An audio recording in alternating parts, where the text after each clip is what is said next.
listen, there's a really interesting literature about this.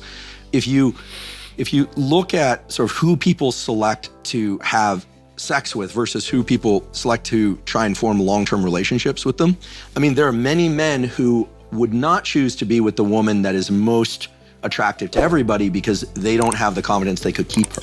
That's right? A good point. Even if she's not a flirt and wouldn't be looking, right? Even if she didn't have a wandering eye. Some men deliberately wouldn't want to be with the most beautiful. People tend to match up pretty closely in terms of attractiveness. Pretty closely. Not always. It's not because the pretty ones are airheads. But you asked about income, and I want to make sure that, because I had David Buss on my podcast, and he's really the expert on this, so we're gonna have to fact check this with him. Yeah. But yes, it's true that resource potential is an important variable because people have to think about safety and childcare and a number of things. It's the only way I have but women a work life. too, right? Women can work too, right? They can opt to work and make money. But more important than any other feature across all cultures is that the woman reports that she sought someone who is kind to them. Not necessarily kind to everybody, but kind to them, right? Kind to them.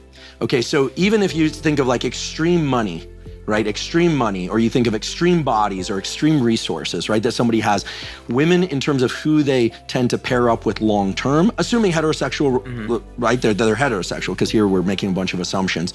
But in that mold, what is shown up over and over again in the data is that their top priority is that someone be kind to them. In other words, they're not interested in being with someone who's really wealthy who treats them like garbage. Is that and also... I think this gets lost because people think, oh, it's all about money. It's not all about money. It's about safety and kindness, because you're talking about a long-term bond. Right. Yeah. Now then people say, well, what about this notion of gold diggers? And by the way, there are male and female gold diggers.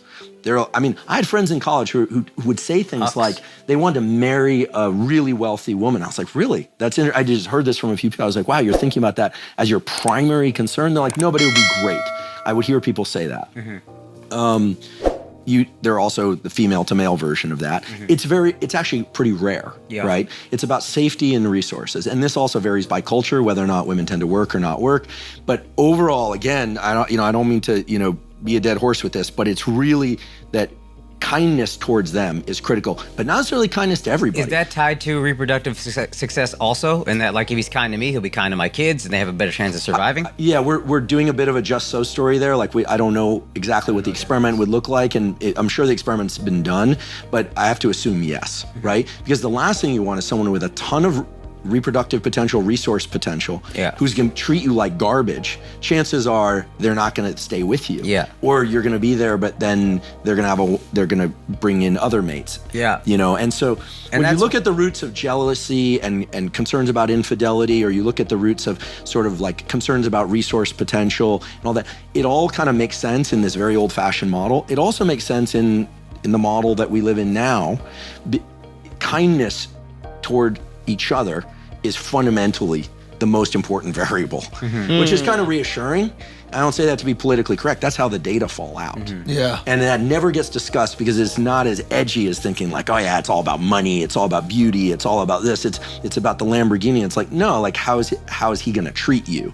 And so there's also something very special to people about the other person who is very desired by a lot of people, treating them particularly nicely. Right? Like, I mean, you hear this notion of being picked, right? And there's mutual picking. And everything is changing now too, right? I mean, the way that there are apps like Bumble where women actually have to say that it's, yes, I will talk to you, right? It's not a bidirectional conversation. There's an asymmetric conversation. So again, not on the apps, but I'm fascinated by this because it's human dating behavior, but it's always going to be through the filter of biology.